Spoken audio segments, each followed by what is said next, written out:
أعوذ بالله من الشيطان الرجيم. بسم الله الرحمن الرحيم.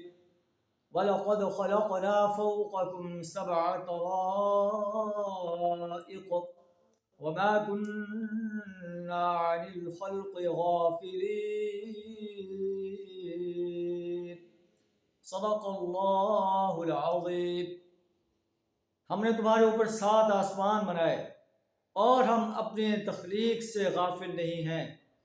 ہم نے آسمان سے پانی اتارا اور اسے زمین میں ٹھہرا دیا اور اسے غائب کرنے پر بھی ہم قادر ہیں. پھر اس پانی کے ذریعے سے تمہارے لیے کھجور اور انگور کے باغ پیدا کر دیے جو تمہارے لیے لذیذ پھل کا سامان ہے.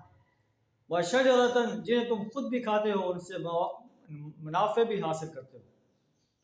وَشَجَرَةً تَخْرُجُ مِنْ طُورِ سَيْنَاءَ تَنبُتُ بِالدُّهْنِ اور وہ درخت بھی ہم نے پیدا کیا جو طور سینا سے نکلتا ہے، تیل بھی لیے ہوئے اگتا ہے اور سالن کھانے کے لیے بھی ہے تمہارے لیے.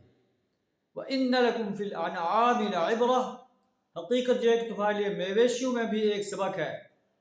ان کے پیٹوں میں جو کچھ ہے اسی میں سے ایک چیز تمہیں پلاتے ہیں. لبناً خالصاً خالص دودھ تمہیں پلاتے ہیں. سائغاً للشاربین جو پینے والوں کے لیے بڑا لذیذ ہے. تمہارے لیے اس میں اور بھی منافع ہیں اور ان کا گوشت بھی تم کھاتے ہو. وعلیہا وعلی الفلک تحملون ان پر بھی اور کشتیوں پر بھی تم سوار ہوتے ہو. یہ اللہ کی نعمتیں ہیں. اللہ کی نعمتوں کو قدر کرو اور اللہ کا شکر ادا کرو. جو اللہ یہ نعمتیں دے رہا ہے اس کا فرض بنتا ہے کہ تم اس کے شکر گزار بندے بنو، اس کی وحدانیت پر ایمان لاؤ اور یوم حساب پر پختہ یقین رکھو کہ تمہیں مرنے کے بعد دوبارہ زندہ ہونا ہے اور اپنی زندگی کا حساب دینا ہے.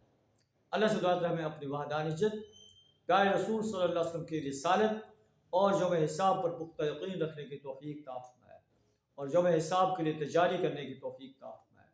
وآخر دعوانا الحمد للہ رب العالمین.